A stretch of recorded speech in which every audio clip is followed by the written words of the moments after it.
but you know, being a go-between sometimes for your sponsee, and we can talk about how big a part of that the role that might be as we go forward. So I'm curious, just if you think about that was one of the that was taken from the various pieces of literature about this role. If you think about the role, what were the things which particularly interested you as in becoming a sponsor, and which things would you class as being a strength? I'm going to ask you. I'll come off the share and ask you just, you know, in this plenary setting to, you know, a few people. We don't need to hear from all 17 or 18 people, but just what were the kinds of things that motivated you to become a sponsor, to sign up? And if you want to either just take yourself off mute, or if you prefer to use the electronic raise hand, that's fine.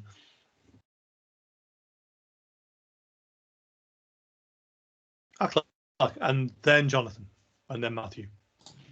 So I joined the sponsorship program as a sponsee probably about 6 months ago. And when I joined the sponsorship program, they said initially it was a sort of band 8 AB and above, but they're looking to expand that. So I thought actually I wanted to give something back, because obviously I'm getting a lot out the sponsorship program, and I wanted to make sure that I could give something back and take on sponsees, sort of not that I'm being bandist, but sort of lower bands, so just to give them the support that they need so they can move on in terms of their career. Great, thank you very much, Jonathan. Thanks. So I mean, I think the main reason for me, to be honest, was when we looked at the sort of numbers in the graph of different groups in terms of prevalence in the NHS finance function in West Yorkshire, and it was quite shocking when we looked at it both in terms of ethnicity and in gender, and it just didn't feel right. It didn't feel fair. So there was something for me about, well, I think I do have those networks. I'm relatively visible. I do have a reputation, hopefully fairly positive. And I thought, well, actually, I can probably do some good in this. I can be an advocate for people who don't get a fair crack at the shot, to be honest. So that was it for me. Thanks, Jonathan. Ian. I think it's in the same space. I think it's kind of recognising that as a kind of individual and as a function and as a system, we've not done sufficient to recognise the issues, to call them out, and the need to do something kind of positive to set it back in a different direction. The thing that was different to me, it's the role where you go beyond coaching or mentoring, and I was really interested in it's the deliberate things that you do that extend beyond that. Great, thank you. Yeah, we'll come to those things in a little while. Thanks. Zoe. Thanks. So similar to what others have said, really, but I wanted to make sure that I was doing everything I could to support the inequality gender and to support all protected characteristics. But what really appealed to me about the sponsorship programme is that really proactive, targeted approach, and that, along with everything else that you can do in the roles that we have to support the agenda, I think is just incredibly important. Great, thank you. Andy? So I think very similar themes to others. I think I'm part of a regional talent board that we look at these issues and we recognise how big some of these challenges are. And at some point you have to stop talking and start doing. So this is one of the ways that I have felt that I could contribute to that. I think also this isn't a one-way street. I think you learn about yourself being a sponsor. It's an opportunity to sort of see how your leadership has developed and what it looks like as you operate as a sponsor if you haven't been one before. So it was an opportunity there. Great. Yeah, there's a what's in it for me in that. Yeah. Thanks, Andy. Gus? Well, Andy, it was clearly we don't talk that often or need to because we're connected. He's sort of ESP or something. Andy just said exactly what I was going to say about that two-way street and the learning, and Zoe and others have said it around that proactivity. So I've been involved in mentoring schemes and reverse mentoring schemes, but I really want to make a difference. So it's using my experience and connections to do that. Great, thank you very much. And Nikki. I guess what I would add is my recent experience. So my chief executive was drafted to head up test and trace, and we had 24 hours notice pretty much for me to act into the chief exec position for 8 months, and my deputy to act up as director of finance, and others to act up to cover them. And my challenge to all of us is, if that happened to you, is the team around you, would you be able to do that, or and without having to get a load of interims in? Because we talk about this almost as though it's a nice to have. For us, it was a business essential that we were able to respond in the way we did, and then going into the pandemic. So this happened on August the 12th last year, and my boss only came back about 3 weeks ago. So there's a real business need for us to be ready to have people around us and to know of people who could be drafted in at short notice for a assignment that won't put the organisation at risk. And so it's to me, it's, you have to do this because you just don't know what's around the corner. And I know everyone thinks we should do it because it's the right thing to do, but actually we need to do it, which is quite a different emphasis. Yeah, great. Thank you. Different perspectives. Just before we kind of move on from that, just want to welcome a couple of other people who've joined since we began. I'm trying to look at my list to see who it was. Annette, I think, has come in. Do you want to just everybody's kind of said who they are and where they're from? So those who've not done that yet, would you just do a quick introduction? Hello, hi. Apologies for joining late. Yeah, so I'm Annette Walker, Director of Finance, Bolton Foundation Trust. Nice to see you again, Annette. I know you, Jonathan, by the way. You do? Yes. Just remembered. Yeah. And I think there was somebody else came in as well. It was me. Hi, it must be a Greater Manchester thing, I'm afraid. Yeah, apologies for being late. Jenny Earhart, I'm the Group Chief Finance Officer for Manchester FT. Great, the Manchester time warp. That's good, thank you. Welcome. So we've just done some kind of brief introductions, and I think someone's asked in the chat about the slides. We'll definitely make the slides available afterwards. In fact, I should have also mentioned that we're recording this. We won't record the breakouts and the discussions, but and we will edit it down to the more of the kind of inputty type things as well. If anyone has any concerns about that, please would you let Megan know at the end, and we'll make sure that we're careful and sensitive about any kind of distribution of this. So I keep flitting backwards and forwards to my screen sharing. So just want to, for those who came in a wee bit later, those were the kind of things that were used to describe the qualifications of a sponsor coming onto the scheme. And if I can move to the next one, we've done that. I just want to show you this slide, and apologies to those who have seen this before. This actually came from a session that David Clutterbuck did actually for HFMA many moons ago, and it was I found it a useful way of thinking about the kind of differences between these one-to-one supportive relationships that we use. So we've talked already about mentoring and coaching and sponsorship, and the differences and similarities between them. There's lots of kind of overlap, but this is kind of one way of trying to separate them out a little bit, which might be helpful when we think about the role. The vertical axis is the extent to which the approach is directive or non-directive, and in Clutterbuck's kind of view, as I say, some years ago, his view was that sponsorship was very much at the kind of directive end of the spectrum, whereas coaching and what he referred to as modern mentoring was in a more non-directive approach, questions-based approach. We can talk in a little while about whether that holds true. But there is something in sponsorship which is different to coaching or mentoring that kind of majors on that proactivity that a number of you have already mentioned, that might not necessarily be there in coaching and mentoring. So sponsorship might have a slightly more directive, or at least kind of pointing people in a particular direction based on an understanding of the network, an understanding of the environment, the context, the policy areas that you're working in. The horizontal axis is the kind of stuff that you might talk about in your sponsorship relationship. And it tends to be, it seems, around the bigger picture career type stuff rather than immediate short-term performance stuff.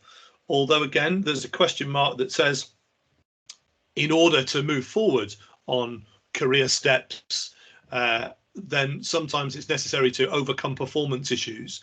And so the sponsor might find themselves working on a particular performance thing, even to the point of interview performance as a kind of a specific area. So that's just kind of one way of thinking about it. I'll introduce another model, another way of thinking about it, and then I'd be really interested to hear if there's any kind of feedback or response to this. So the other thing, and again, those of you who've been on mentoring programs with me in the past will be familiar with this idea. I think of mentoring as an umbrella term for a whole range of different interventions, and I would use the same for sponsorship. And what I mean by that is that if you're in a relationship as a sponsor, at different times, you might find yourself being an advocate. That was kind of mentioned already. So speaking for the individual. At another time, you might be using coaching skills. So you might be homing in on the questioning approach. At other times, you might be a teacher. So you're actually showing someone how to do things, helping them learn a new skill or a new way of doing something. At other times, you might be simply signposting your sponsee towards another resource or another individual or another situation or another opportunity, and so on. So there's this idea that it's that mentoring and sponsorship are kind of an overarching term, and part of the skill and the competence around being a sponsor and the role of being a sponsor is choosing when is the most appropriate thing for your sponsee. So that's just two ways of thinking about sponsorship. And I just wanted to see if there's any reaction to that, response to that you're kind of thinking, you know, that's not what sponsorship is about for me, or whatever. So yeah, any reactions to what I've just presented?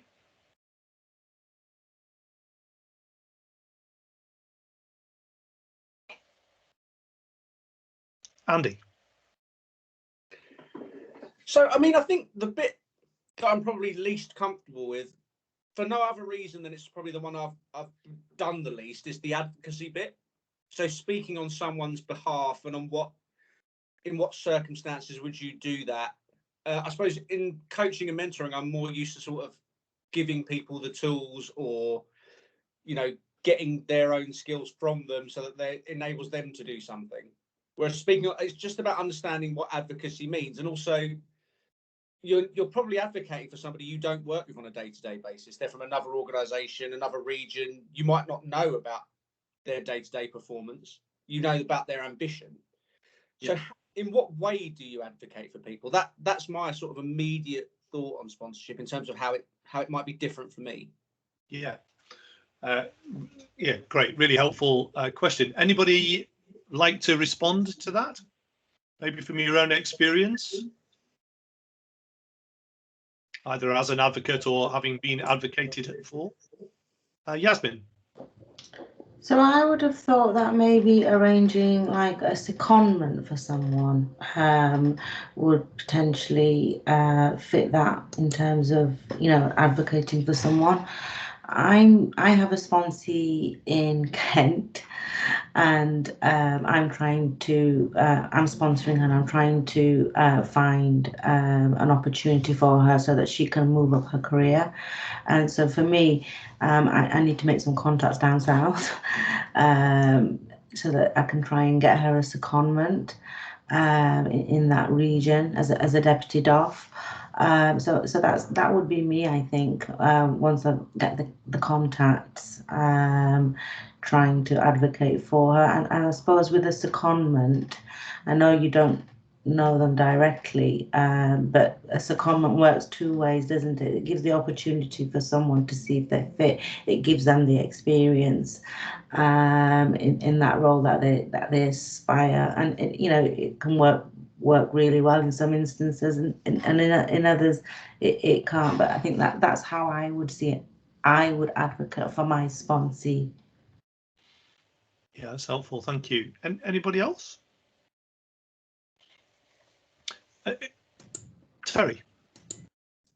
I think it follows on from Andy's point, really. I think I've been, through my career, been an advocate for many people, but it's being an advocate for somebody you don't know is the how obviously you're going to get to know them, so that'd be quite useful. So maybe it come as part of that whole process. But yeah, it's interesting because if I was asked to pick up the phone to somebody tomorrow for somebody I only met the day before, it'd be strange for me, I think. So yeah, I'd like to hear a little bit more about that advocacy as part of this process. Yeah. So yeah, absolutely. I think the word that came to mind when Andy raised this was trust. And there's a bit of a risk. So how do you manage risk? How do you build trust? It takes time. The idea that you would advocate for someone or open doors for someone after one conversation, you might say, no, I'm not prepared to do that. Clearly, there's a process by which you're kind of put together. There's a certain amount of information that's available to you about the individual. But one of the things that you'll do as sponsors, I would imagine in this context, is to make a judgment about how much you're prepared to advocate for or open doors for. What caveats do you put when you introduce someone? The story for me was in an earlier part of my career. I had very much a sponsoring mentor. He was very much a kind of old school guy who, on one occasion, I remember very clearly, managed to, I would use the word managed to arrange for me to attend a conference for which I was probably, several layers in the hierarchy lower than I should have been to go to that particular conference. But what it did was open all kinds of doors and introduce me to people who then became part of a network. So the benefits of that were huge for me. There was a bit of a risk in my sponsor saying, make sure this guy gets invited. But I don't think I let him down, and there was an ongoing relationship. I think the idea that you spend some time with the individual, working out what you are prepared to do in terms of advocacy or speaking for a person or opening doors and making introductions, there's very much a personal judgment takes place. Yasmin and then Jonathan. Sorry, take myself off mute. I was just going to say, if you don't take a risk, nothing will ever change, will it? In terms of where we're at with the statistics, and I know it is hard in taking a risk sometimes, but if we don't take a risk, then nothing will change, will it? Yeah, thanks, Yasmin. Jonathan. Thanks, and I agree what Yasmin said. I guess I'm sort of two meetings in into my sort of sponsor-sponsee relationship, and the thing that I'm struggling with a little bit is I don't really have any visibility about almost like how they're performing on a day-to-day basis, week-to-week basis in their current role. I've got a perspective from them about how it's going, but it's not someone that I know. It's not someone that works in my patch. They're slightly outside, they're in a neighbouring ICS, which is fine in terms of being able to advocate for them when we get to that point, because she's quite keen to work in my patch, if you like, in West Yorkshire. But I just struggle because it's someone that I don't really know. She seems fantastic, she seems great, she seems really positive, but it's that bit about, well, what am I opening myself up to?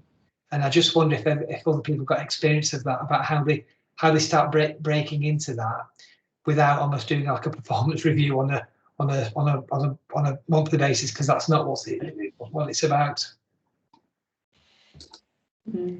Yeah, let's see if there's any comeback from that. I think Gus wanted to come in. Have you got a response to excuse me, Jonathan's question, or a different point? That's fine.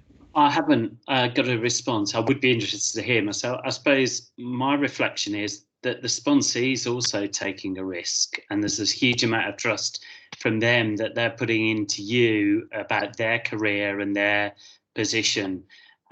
So I think it's something about how you may do that mutual reciprocity as part of that initial getting to know, but just recognising and being open about that would be really important, I think. But as Yasmin said, I think that if you don't take a risk, then we're never going to change things, are we? So I think that's a really good point. Thanks. Zoe and then Eva. Hi, thanks. Sorry, I haven't got an answer either, but just kind of observational comment for me, really. I guess it's similarly to mentoring, the relationship in this is really important, and it takes time to build up that relationship and that trust. I guess it just doesn't happen overnight. And I guess part of that relationship is understanding what you would be advocating for, so what the best path for that individual is. So I think I guess there's possibly a tendency to do everything really quickly because we're really keen to get a result out of this. But actually, some of it is a bit of a slower burn as well. And I completely support the taking a risk. So we do need to take a risk in some of this. I think once you've built up the relationship, it's a bit more of an informed risk. But I guess we take risks every day, and it's an important risk to take from my perspective. And it's only one of that kind of range of different interventions and different ways of supporting your sponsee as well. It's worth bearing that in mind. Ian and then Andy, and then I'll move us on. So I don't have any kind of gold-plated answers. That's partly why I was here, to kind of understand what others were doing, really. But I've got two people that I've been sponsoring. Kind of one's relatively new, one's kind of goes back probably 12 months. The things that I've done that I think have worked better rather than some of the things. So I kind of started with a conversation with each of the sponsees about what they wanted to get from it, because they want very different things. So actually understanding what the other person wants has been really helpful, because it's much easier to try and do some advocacy pieces and some of the other things when you actually know it. And actually, in my case, lots of what they've actually wanted fits closer to some of the coaching, mentoring piece than the advocacy piece. They actually just couldn't get at somebody like us to coach and mentor. So actually, it's kind of taking them up that bit, which is fine. The other thing that I've done, because neither of them are in my immediate patch, that they are in Greater Manchester, with their permission, and it is with their permission, I've had a conversation with the director of finance from their organisation, because actually they've been part of the commitment to put them forward for sponsorship, so that I've been able to take their judgment and to kind of understand things through their eyes, so I'm better able to kind of help. And again, I think if you've got that connection with the person at the other end, it's been helpful. So for instance, in one of them, it's not possible to do a full-blown, in terms of opportunity making or creating a full-blown secondment. But if somebody in a CCG wants experience of an acute trust, and what we've got is a programme that sits between ourselves and the CCG. How is it that we use a day a week of the person that you're sponsoring to try to do the work, etc.? So it's been in that space that I think that's the kind of where I think the successes have been either greatest, or actually bizarrely back in the, can you give me some help thinking about how I apply for this job, make the most of what I've got, you know, draw out the things that actually they have in spades, they just not necessarily kind of structured it in the right way to make the most of it. I'm here for answers really, but that's that's worked better rather than not for me. Thanks, Ian. And I think it was Andy to come back in. Was it Andy? So I think it was just as I've been listening to people, actually, some of the answers is emerging. I don't think I've got the whole answer, but so as a coach, one of the things you have to do as a coach is you have to believe in someone. You have to believe in them and show that you believe in them. And I think that's part of what Yasmin was talking about taking a risk and showing that belief. And you know what, it's not really about what don't you know, it's what do you know, what can you know quite quickly. So you can, you know, this person's applied to be a sponsee for a start, so they're one step up from most in terms of taking that risk and taking that opportunity and sort of making that commitment, you know. So you can quickly establish what they're determined, how determined they are and how willing they are, because you can open doors for them and see how willing they are to step through them. You know, their abilities or their relative abilities that's something you will have to learn over time, but there's ways and means of doing that. You know, whether you discuss their appraisal, if that's something they want to do with you, or talk to the people they work with their permission. Yeah, and also there's that, as Ian was mentioning, you know, there's that in coaching, it's a triangle, isn't it, between the manager, the coach, and the coachee, and it's a three-way relationship. And there's no reason why, if appropriate and with permission, that can't be a three-way relationship as well. Absolutely. Yeah. Sometimes talk about three-way contracting. Yeah. Yeah. Great, thank you. I'm going to move us on. We said, or I said, that we would look at kind of three areas: the idea of the mindset or the principles behind being an effective sponsor, and then the skills, and then some stuff around kind of structure and process type things. So what I'm going to ask Megan to do just now in a moment is to put you into three groups for a bit of a discussion. And the question is, what do you think a sponsee will need from the sponsor in terms of attitude or mindset? What do you think the sponsee will need from the sponsor in terms of attitude or mindset? And I'm just putting in the chat a link to a Jamboard page, which you'll see is a Google product.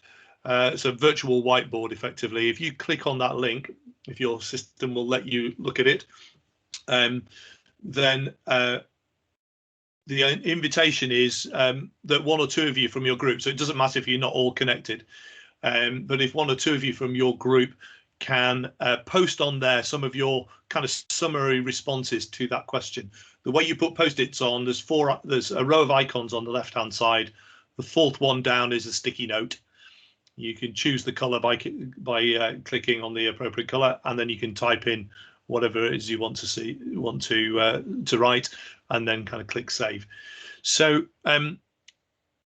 Megan, if you could put everyone excluding me into let's say three groups, and we'll just do 10 minutes of this conversation. What are the mindsets?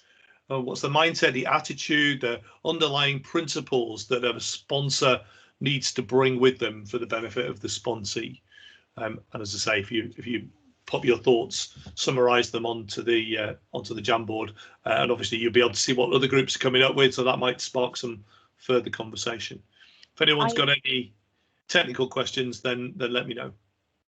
I've created the groups, but one of the attendees doesn't have a function to join the breakout rooms. So Jonathan, me and you are going into a breakout room, and this main room is going to stay as one. So if you don't get the offer to move rooms, you're staying on this main stage bit. Oh, I see. Just opening it now. 10 minutes.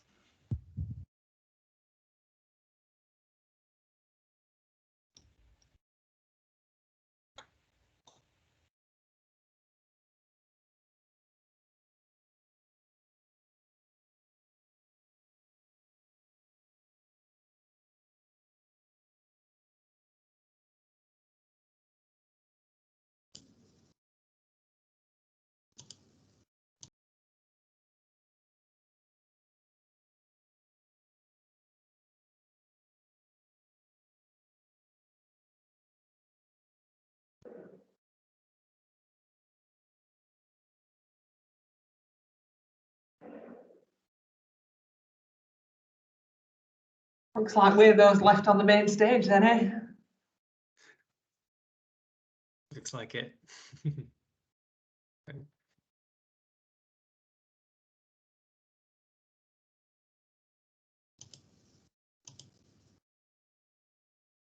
I was wondering then if I've logged in correctly, but yeah, maybe. I must admit, I've not been in a breakout room before. I'm not quite sure what I was looking out for. Yes, exactly. To be honest, but nothing came up, so stay here.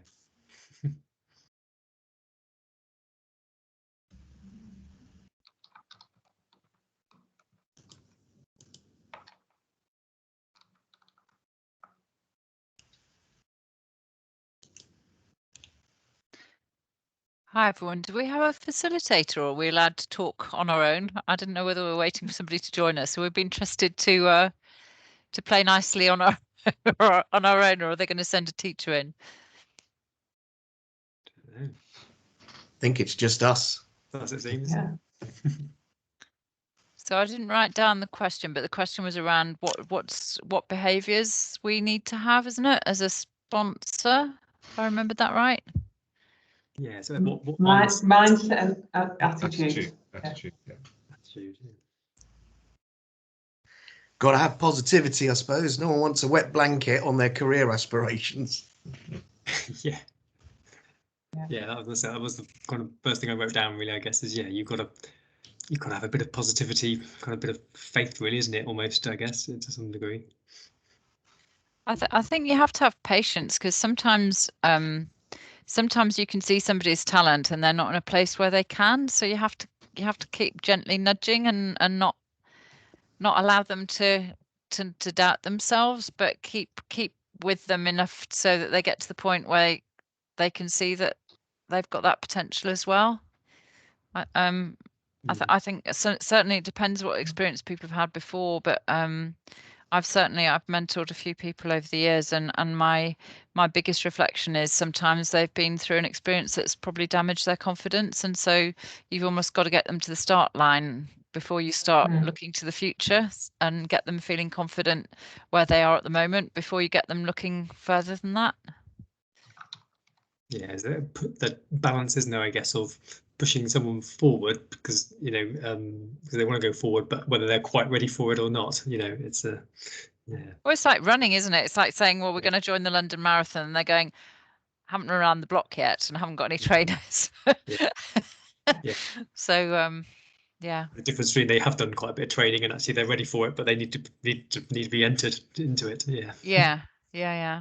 So I think assessing where you're at when you start the thing as a relationship's important, because if the pace isn't right, you could either really frustrate somebody by going too slowly, or you could really scare them by trying to go too quickly. That's a great reflection, Nikki. My sponsee I've had probably must be about 6 months now, and actually now you've said that, I wonder if I pushed her a bit too quick in a way. I think we've got to, I think she's got to a good place. I don't think I've sort of damaged her or anything, but I just, there've been some times when I've kind of gone, well, why haven't you done X? Instead of sitting back and allowing her to go at her pace. So yeah, you're right. I'm just typing into this Jamboard thing, so I'll take the notes or whatever. Oh, brilliant! Thank you. Thanks. Dedicated time, dedication from. I know we all have busy working lives, but to ensure that we dedicate time and space to have discussions and meetings. I think that's really important, and actually going ahead with it, not cancelling. I think we've all been, offered to be mentored by a great man or woman, and then they never show or they cancel you, and you just think, and it's almost like, well, I'd rather not have had somebody so famous and grand, but somebody who's actually be there for me. So I think yeah, it's making sure that you're able to do what you've said you'll do. I think that's really important point. I wrote down honesty, but I don't know if that's actually a mindset, really, but more of a kind of an attribute or As in, what do you mean by honesty? As Well, in, you're not going to lie to them, or what do you mean? Yeah, got to be kind of as open as possible with them, haven't you? Really, about your experiences and about, you know, how you feel their performances and things like that, isn't it? Because I guess that's, you know, you're, you want someone to kind of give you some honest feedback, don't you? I guess, and yeah, be as open as possible for you. And I guess I'm thinking in terms of, you know, balancing with the positivity, isn't it? Around, you know, just, you know, saying you're ready for something when, you know, you might not think they are. You've got to be really open with them, haven't you? And honest about it. I've heard two different things there. I've heard you being transparent about yourself, as in willing to share, so being open. Yeah, and I've also heard being realistic. Yes, yeah, that's right. So not promising them the earth, or I'll get you a promotion next week, or something. Reflecting with them a realism. Yes, yeah, I think that's put it well. Yeah. Has anyone been mentored? What, you know, in terms of being on the receiving end of a sponsor? Has anyone had a good, a bad, or an ugly one? Yeah. So I don't know that I've had a well, I have when about a million years ago when I was a trainee, but kind of informal mentoring relationships. There was one that I eventually recognised was actually more for the mentor than it was for me. And like, I don't know, I think it was another sort of another stage for someone to put themselves on.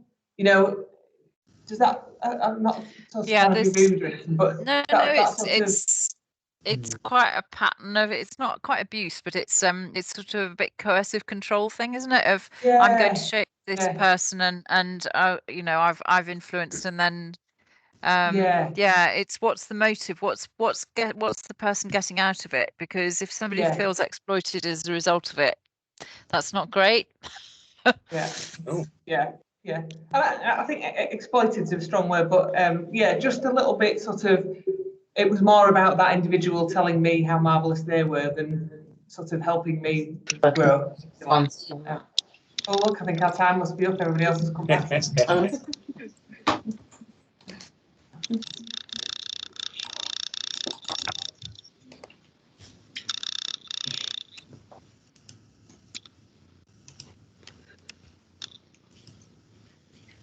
So welcome back.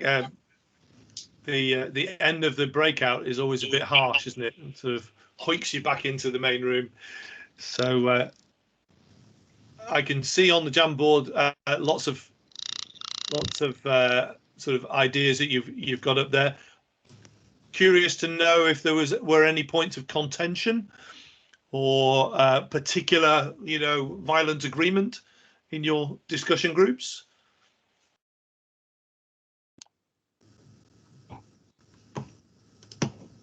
Lots of agreement. I wouldn't describe it as violent, though. Fair enough. So, and there's quite a bit of repetition, or you know, similar things from different groups. One or two of these things we would say, and in fact, you said are skills, which we'll kind of come on to in a moment.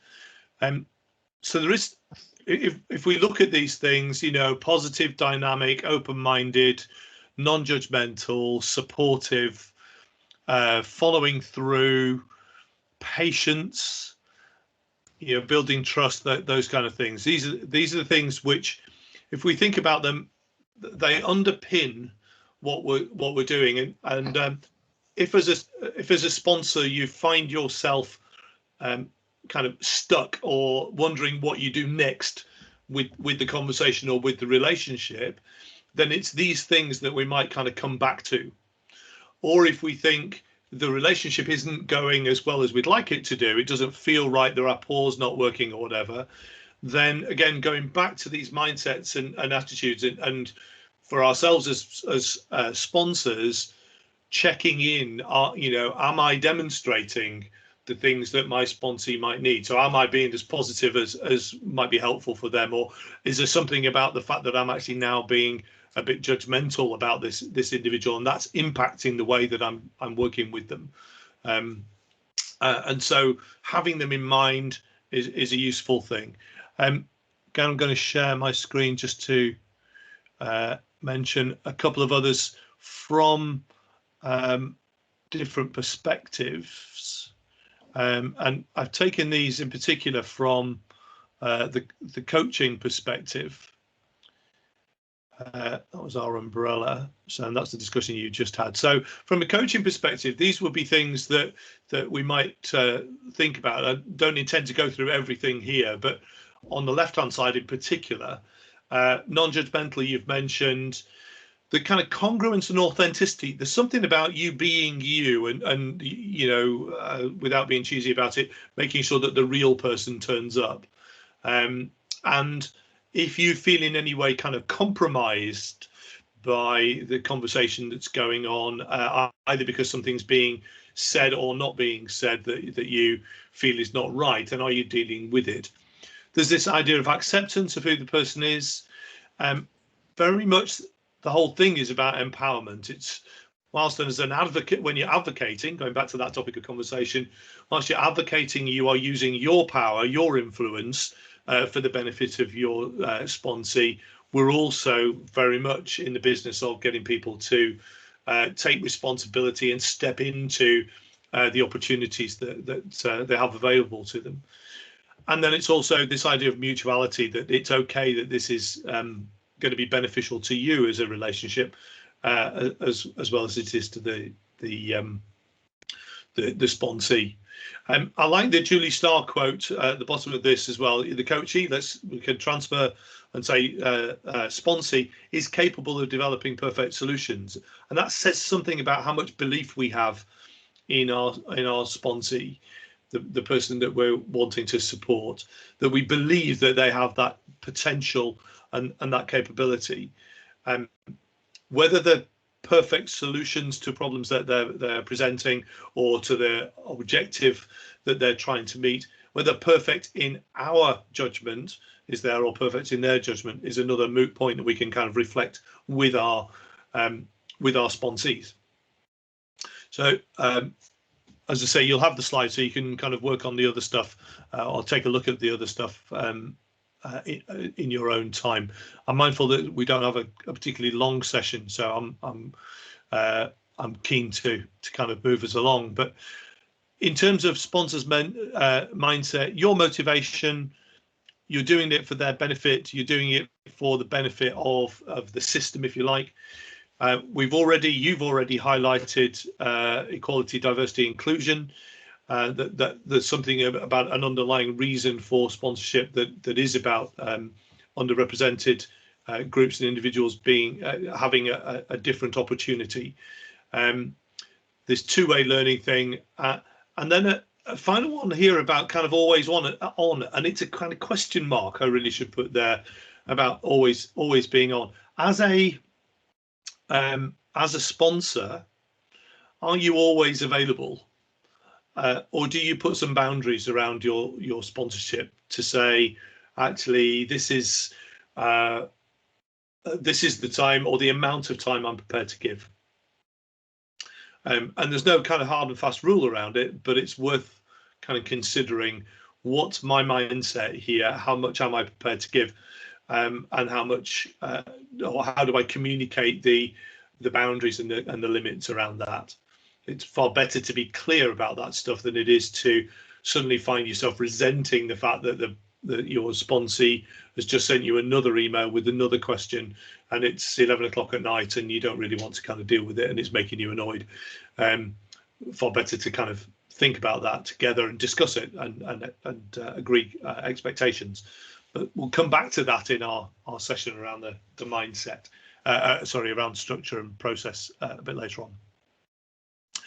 So my encouragement now is just to take 30 seconds, and I'll time 30 seconds for you for yourself, reflect on what will help you to maintain a patient, inclusive and proactive mindset in the sponsorship relationship. what will help you if those are kind of key three things: patient, inclusive, and proactive. What will help you do that? And make a note for yourself. I'm not going to ask you to share that with anybody else, but kind of 30 seconds now to make a note for yourself.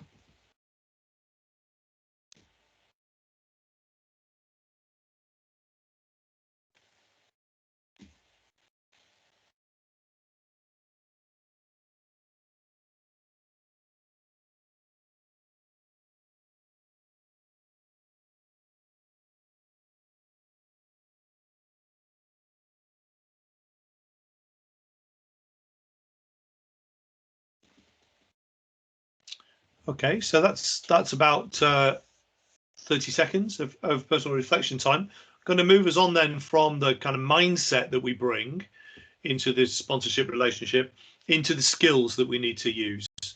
And the next question here, Megan's going to put you back into breakouts for another sort of 8 or 9 minutes to talk about this. And if you go to page 2 of the Jamboard, you can post on the skills. You get to page 2 using the arrows at the top of the page in the middle. So which skills do you anticipate using, or are you already using during the sponsorship relationship? So skills are, tend to have verbs associated with them. What is it that you do and that you need to do well to best serve your sponsee?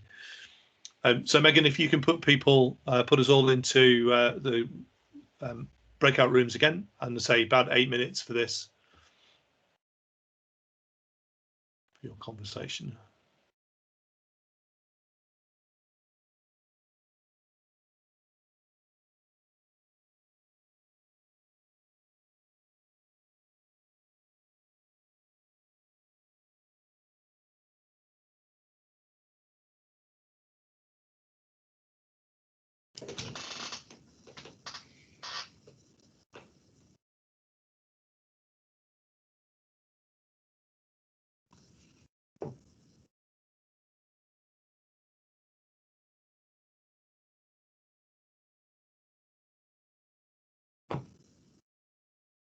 Wear it again.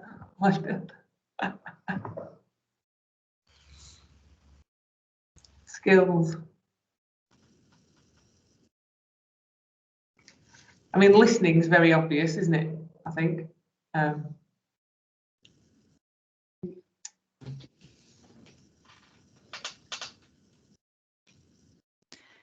I think you've got to be able to reflect. You've got to be able to hear stuff and then be able to reflect it back to check that you've heard correctly.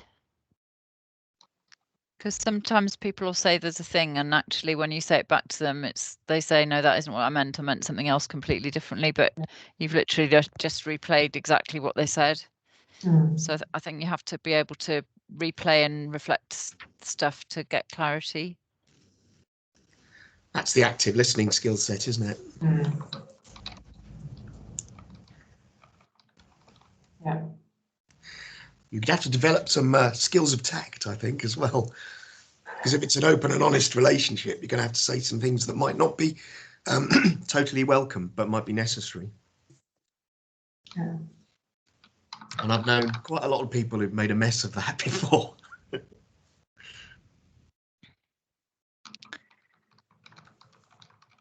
Yeah, I suppose challenging, not necessarily pushing, but kind of challenging and asking those questions, but without any kind of negative connotations.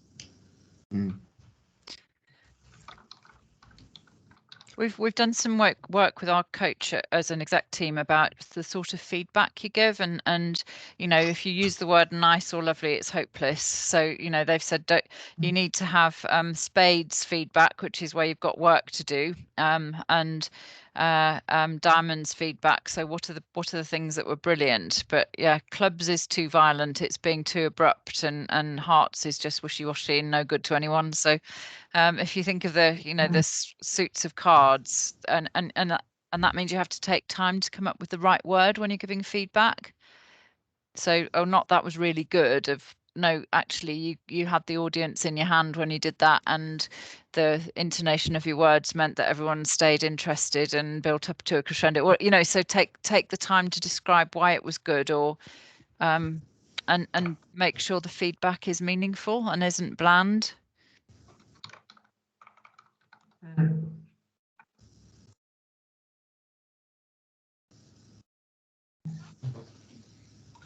I wonder if you need to be have an element of analytical skills in terms of taking the bits and pieces that are going to come out from the conversations, and without having a master plan, work with someone to build what that picture actually is about what happens next and what will be helpful. Because if you can't put the pieces together, you might end up just in a position where there's just a static position where you can't figure out what ought to happen next, what the solution might be between the two of you.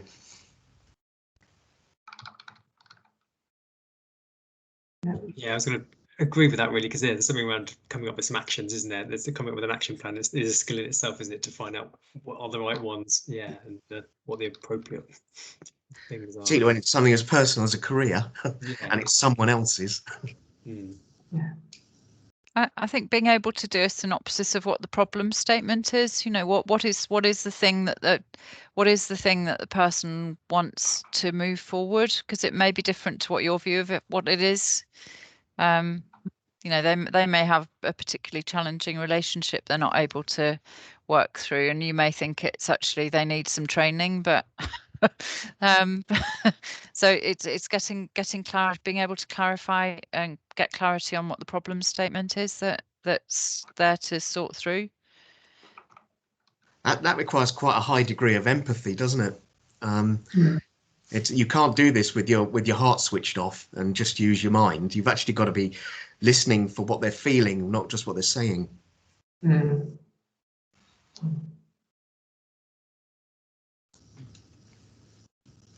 One thing for me, which I think is a skill, which myself being new to sponsorship, is having that ability to network and open doors for somebody if that's required, or have a conversation with somebody with some of your network around opportunities. So if you haven't got that, then it's you can only do so much. I think having this forum or the sponsorship program can open those doors and have conversations with different regions or organizations. Yeah, one of my sponsors always says he feels like the plumber because he's just he's putting connecting pipes in everywhere, so that things flow easier rather than having to, you know, go down lots of dead ends without getting any further forward.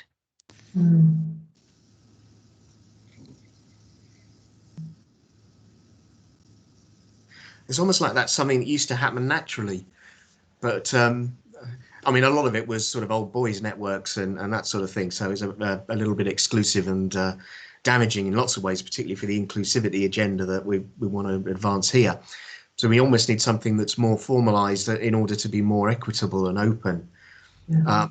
But there's a lot of people I've come across who complain that in the old days there'd always be someone. If they needed someone, they'd know who to call and they'd know someone who could come in and help. And that doesn't necessarily happen in quite the same way now. So we're almost trying to replicate that sort of network, aren't we? But as you say, on an open for all basis rather than just those in the know or blue-eyed boy, blue-eyed girl thing going on. Yeah. Because Is there something about persuasion, and I'm being very cautious about this, but in the sense of not that quote that you just flashed up about the sponsee knows the answer, in a sense, you know, and absolutely recognising that, but if, as Nikki says, if someone if my view is someone needs training and somebody else's view is they need a different manager or something, whatever it might be, just that kind of sort of influencing persuasion kind of skills to help the individual see it from a different point of view, not necessarily to impose, my view as the sponsor, but that sort of persuasion, opening the eyes a bit, perhaps. Oh, there we go.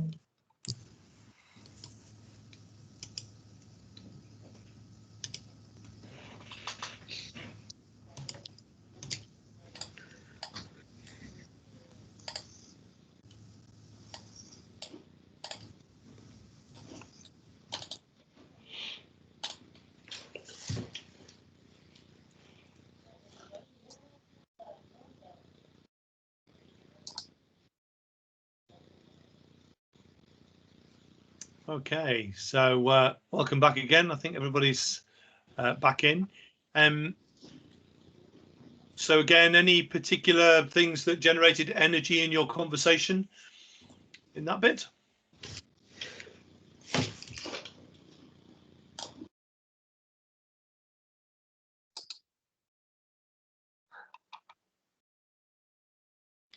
No, must have been a very boring conversation then. Yeah. Oh, Gus is stuck in the lobby. Just looking at the Jamboard, I can see that listening is obviously a key one that came up. Several different groups: empathy, openness, time management. Yeah, real kind of that idea of really understanding what time is available and what's not available, and managing the time well. Facilitation, which involves a number of different skills. Relating, which we might say is the same as building rapport, relate to the individual, someone's put. Building rapport, maintaining rapport, that kind of stuff. Analysis of problems and getting clarity around the problem. Yeah, which of course they're asking great questions. If you think of listening as being one side of a coin, then asking great questions is the other side of that same coin, and getting people to really kind of clarify what their thinking is, what the problem is, and then obviously moving towards solutions. I'm curious about this one that says spades and diamonds feedback, specific, not just that was good. Maybe somebody could just tell us a bit about that. That was me. We've done some work with an executive coach and really tried to spend some time on understanding when we say feedback. There's bland, boring feedback like that was great, which doesn't actually tell you anything, and there's specific feedback which is really helpful. So we use I guess like the pack of cards, hearts, diamonds, clubs, and spades. Clubs is brutal feedback, is that's rubbish, you're hopeless, and really leaves people feeling quite battered and demoralized. And hearts is everything's lovely, and yeah, but you don't get anything from that because it doesn't mean, you don't know what it means. And then the time you can take giving really valuable feedback is diamonds. So specifically, what were the bits you did really well? So that presentation you did well, was your intonation was interesting and you had the audience in your hand, it was really good. Spades is where you've got work to do. So that contract negotiation escalated quite quickly into slamming doors and not good behaviour. So it would have been great if you could have intervened and calmed things down. Some specific things, but it takes quite a while to do that and be thoughtful in your feedback, but we've all reflected as an exec team that taking the time to do that. So we do it after we've had a board meeting, and if we take it in turns who presents the performance report, for example. But it's helped everyone elevate their performance because of the time we've all taken. We've all committed to do that for each other, to give and receive that diamonds and spades feedback, and I think we've all really benefited and grown as a result of it. It's tough. It's tough to give and receive that. It's so much more useful though than the feedback sandwich that is put out there as a useful approach. John Whitmore, who wrote Coaching for Performance, in the later editions of that book, has what he refers to as 7 levels of feedback, and there's some great similarities in there. But the crucial thing is, what is the feedback doing to raise awareness and generate commitment to action? It's kind of that vertical and horizontal thing about feedback's no use unless someone can do something with it. So that being specific and obviously being open and honest with it. Gus, I see your hand raised. That was really helpful. Just thinking from Nikki's point, whether as sponsor, then I could go to, if my sponsee goes to an interview, should I, and perhaps I think I know the answer to this, approach the panel or to get feedback myself and see whether there's any things that I could learn about then supporting them, rather than it just being them? Because sometimes it's about it's difficult to formulate it for somebody, or difficult to hear it from the panel themselves. So could we facilitate that? Interesting thought. Yasmin, is yours a reaction to Gus's point? It's more really for Nikki and yourself, Jonathan. Maybe not now, but after the call, I could just do with some pointers really on the book that I didn't quite get down in terms of the name of that book. So I co-chair the Yorkshire and Humber Sponsee Network. And what feedback I've had from some of the sponsees is when they go for interviews, they they don't get proper feedback. So I've been asked to pull together some pointers that I can roll out for all of our recruiters in Yorkshire and Humber, so that they go out of just giving them some pointers in terms of what does good feedback look like, just to support that. I'm sure a lot of the sponsees are on journeys where they're stuck as well at a certain grade and they're trying to get up. So I think it would be helpful just to get your thoughts on that afterwards if we haven't got time today. Great, happy to do that. Akhlaq? Just a couple of points. I think it might be useful if actually we did that feedback for everybody across FFF or HFMA, because I think whether you're on the sponsorship program or not, I think people have always said actually sometimes you don't always get good feedback from interviews. And the other point, just to Gus, actually, as part of the network, people have always said, the sponsor does do some sort of practice interviews. So even though you may not be able to get feedback from the real interview, you can sort of give them some feedback if you do practice interviews and questions, and they're a bit more prepared going into the real interview. Yeah, my response to your question, Gus, would be, on the one hand, I quite like the idea that the sponsor goes to the panel and says, can you give me something that I can feed through? On the other hand, I'm kind of thinking, how empowering is that? And is there a way that we can support our sponsees to go and get it from the first hand, as it were, from the panel? And it may be that what we can do is, as sponsors, is help the sponsee to think through how they would frame the question, to kind of go back, I want feedback about this and this and this, because that's what I was working on, or that's what I've had previous feedback and I need to kind of build on it. So I'm mindful of time, folks, so I'm just going to keep working my way through this. Just want to share my screen again. In some ways, this is a summary or pulling out things that I might have expected to come on the Jamboard. So you mentioned listening, I mentioned then questioning. There's something then about the thing that does take it more away from the coaching non-directive into the slightly more directive, or at least using your experience piece. And that is storytelling, signposting and advocating. And there's something about how well we do those things. How well do you share your experience or your perspective on things? How well do you signpost people to other resources?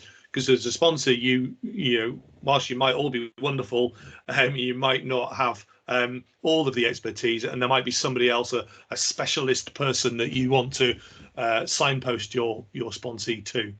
So it's worth thinking about those different skills and how well you kind of do on those. I want to talk very briefly about listening, and there's something about listening. When we hear stuff, we interpret things, and I guess you all know about the kind of the non-verbal parts of communication, but it's worth remembering that we usually start with some kinds of assumptions and kind of preformed ideas about what the individual is saying, either because of who they are or because of the topic they're talking about. They then use words.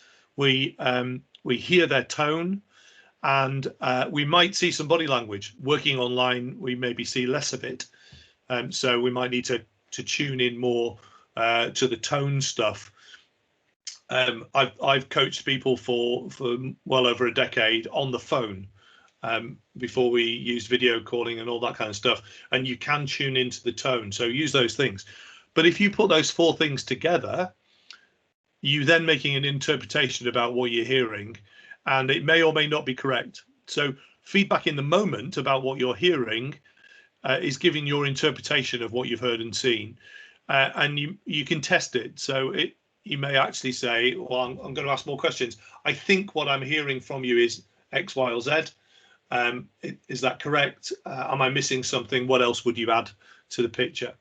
So just to kind of offer that as a way of tuning your, if you'll pardon that expression, tuning your listening and being careful about how you do the kind of interpretation. Benefits of rapport. Building rapport with your sponsee requires this listening and questioning and attentiveness and presence. But what it does for you is it improves the flow and the energy and the efficiency of the conversations that you're having. So think about the rapport. And in terms of helping that, then your time, the environment that you're working in, and the attention that you're giving. So are you fully present for the individual in order to build rapport with the individual? Stories I mentioned. So how relevant are the incidents or the episodes that you're sharing? We sometimes talk about people giving a life story, a bit of a timeline, as a way into starting a sponsorship relationship. How much of it is relevant? If you do yours, will they do theirs? Can you compare stories? Is that a good way to get into those things? The 4 Fs, if you're telling a particular story about an incident, then the facts, the feelings, the findings, and the futures, those are the 4 Fs, are a good way to structure your storytelling. Facts, what happened? Feelings, what were the emotions that were at play? Findings, what conclusions did you come to? What learning was there? And then futures, what difference did it make to the future? Points of connection, telling stories where you're able to acknowledge that, or the sponsee is able to acknowledge a connection between your story and their story, looking for those things. STAR is the mnemonic from competence-based interviewing. Some of you may have come across. Situation, task, action, and result or review. Situation, task, action, or review. So if you're telling a story, here's the situation I was in, this was the task I had, this was the action I took, and this was the result. So giving a bit of structure to the stories you tell, and then inviting questions and challenge back. You want your sponsee to not just take your word for it, but challenge. What would have happened if you'd done something differently. So I'm really mindful I'm rattling through these things. I'm happy to take a couple of questions right at the end if people want to kind of come back to me on anything, but I don't want to hold people up at the end of the 90 minutes. Giving advice, is it being asked for? What are you going to do if it's rejected? Is it open-handed advice that you take it or leave it type advice? Think about your language when you're giving advice. My abbreviation there, you might like to consider, which is very different to if I were you, I would. So you might like to consider is a really helpful phrase to get started on offering advice, knowing that it might be rejected. And obviously explaining the reason why your advice is your advice. What are the factors you've taken into account? Signposting, again, is it being asked for? How confident are you in the person you're referring to? So we've already had a conversation this afternoon about the trust that you put in your sponsee when you advocate for them or refer them to someone. But this is the other way around. You're referring somebody else to your sponsee. Are you confident that that's the right people and that they will represent you well in this setting? Do you have personal experience of the thing that you're signposting someone to? Is there a risk and how do you optimize it? Part of my background is working in adventure-based learning, and we never used to talk about minimizing risk, because if you minimize the risk, you wouldn't actually go and do anything. So how do you optimize the risk so that you get the maximum benefit for the right level of risk? And what's the feedback loop? If you've signposted or advocated for somebody, introduced somebody, opened a door for somebody, then what's your expectation and what's the sponsee's expectation around what they're going to feed back to you about? So personal reflection, another 30 seconds. Which skills do you need to pay particular attention to during the sponsorship relationship? Of all the things I've just talked about and you talked about when you were in the small group, what do you particularly need to pay particular attention to? Maybe you need to go and get some training. We've heard already people talking about giving feedback. How do we get really good at that stuff? So 30-second reflection, make yourself a note or two.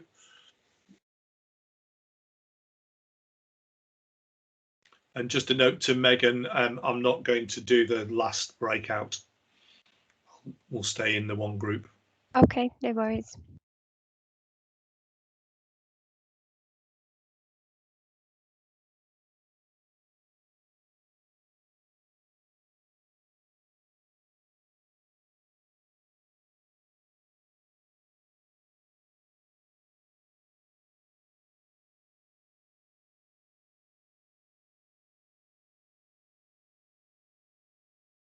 Okay, so hopefully there's some things in there.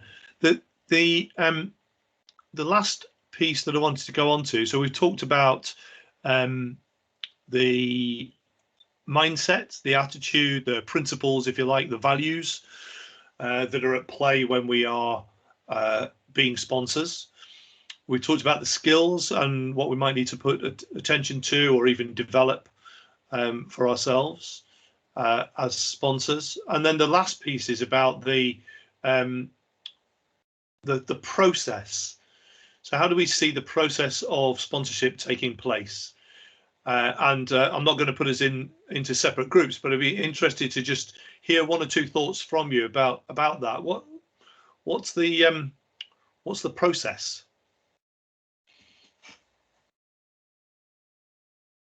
Where do you start? Maybe is a good question. So anybody want to chip in on that? Don't need to go to the Jamboard. Just take yourself off mute or raise your electronic hand.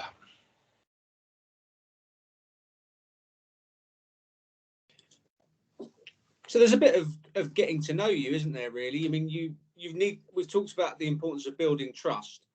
You can't just dive into the right, do this, the transactional elements of it, because there isn't, you won't have the level of trust there. So you've got to speak to the person. You've got to let them know who you are. There's a point around being the authentic you.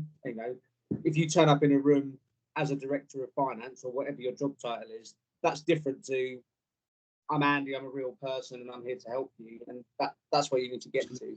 That's the first, I would say that's the first step for me. Yeah, absolutely. Yeah. Thanks, Andy. Some other thoughts about that? Absolutely. There's something about getting to know the person at the start. What else might be at the start or a way of thinking about the structure?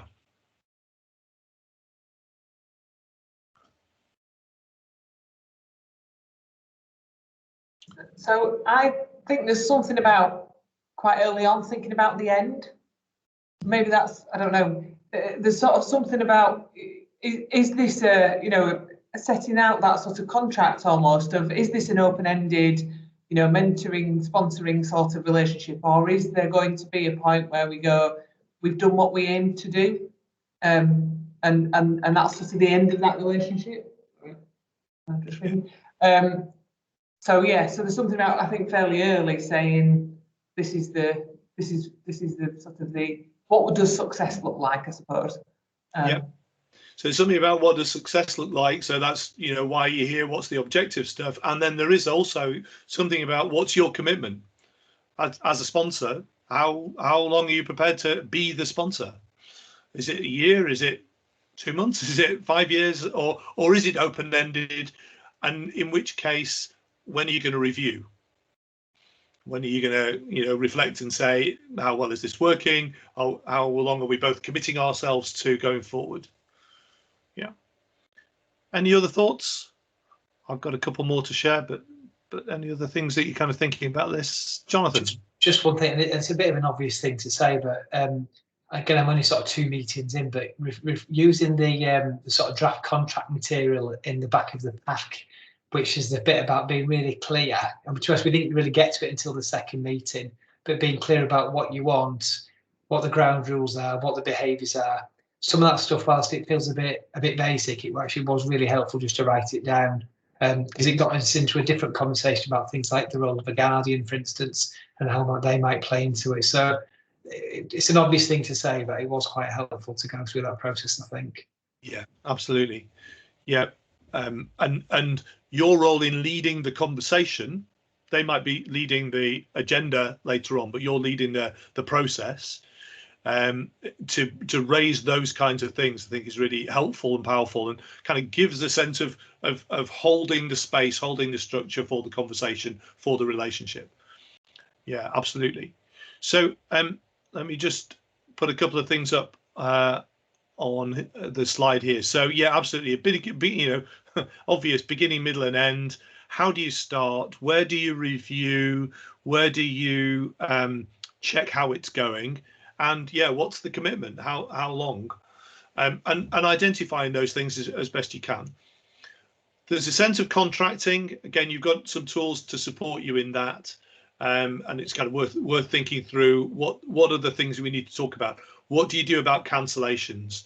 What do you do when people don't turn up? What do you do about holding the sponsee to account for things they said they do in the previous conversation? Is it okay to just not check in, or are they wanting you to check in, and that kind of thing? How do you do the monitoring and evaluation? And then grow. Those of you familiar with coaching will probably be familiar with the grow model, but for those who are not familiar with that, G is for goal, R is for the current reality, O is for options, and W is for the way forward. And as a way of structuring an individual conversation where your sponsee is wanting to talk about a specific area of, as we said before, performance, or just a challenge that they're facing and they want your support on, grow can be very helpful. And there's lots of material out there about grow as a way of structuring a conversation. The idea of objectives has been mentioned. I just want to highlight that there's different types of objectives in this context. So are they talking about an end goal, like I want to be a director of finance, or are they talking about performance goal? Are they talking about something that's a repeated maintenance objective, or is it a step change? And are they talking about what they want to achieve or how they want to achieve it? And it's worth, again, you can structure conversation around that. I won't go through this slide, but just to say, evaluating the relationship at a set time that you've agreed, it's worth kind of thinking around that. And I'm actually going to stop sharing this and just ask you if you have, given that we have come to the end of our time, if I can ask if there are any questions or concern either for me about the stuff we talked about or for Megan about the scheme at this stage. I don't want to overrun much further, but if you've got a question, please ask it.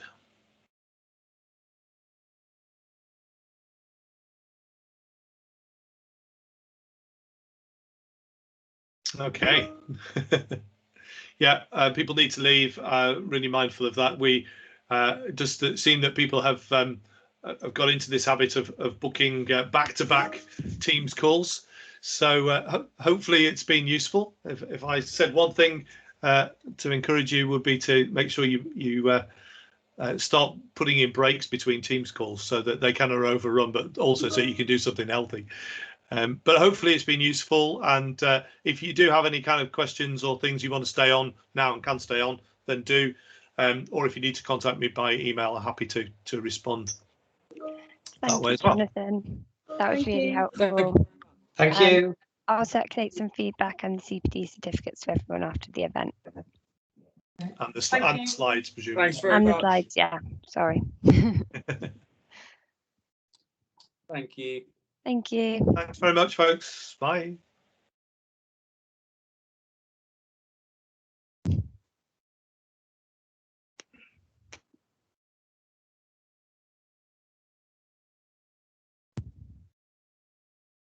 Did you have a question, Gus?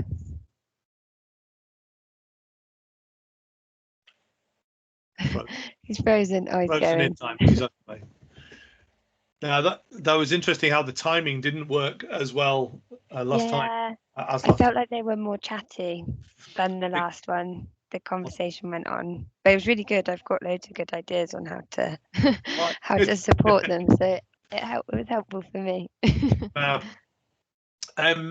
So I can email Yasmin. Yeah. About the book.